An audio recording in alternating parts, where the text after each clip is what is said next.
বাবা খালি তো গেলাম স্কুলি বাকি টাকা নিতে দে স্কুলি দেরি হয়ে গেল প্রতিদিন খালি আব্বাও কাজ তো না আব্বাও কাজ চলে দিদি দিদি কি হয় দিদি রেখে দিদি কি হয়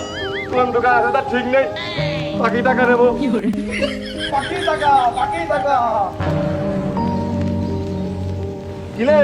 কি হয়েছে তোর পাটি টাকা কই প্রতিদিন খালি তো আব্বাল কাছতে নে টাকা লাগিয়েই যায় না ওই বেল্টটা যোগানতে লেগে গেছে ফোনতে নিতে হবে খালি তল নিয়ে স্কুলি দেয়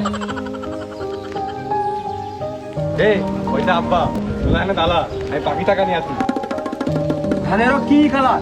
আশা সুখী আমার ভুইটুক তোর কাছে দিলাম আর তুই পানি দিস নাকি সার দিস বুঝিও নে ধানেরও কালার ঠিক আছে তোর ওই সামনে টেনশন করা লাগবে না নে ধান উঠলি তোর বাড়ি ধান পৌঁছে যাবে না আব্বা আব্বা আব্বা আব্বা আব্বা আব্বা আর বাকি টাকা দাও কি টাকা লাগবে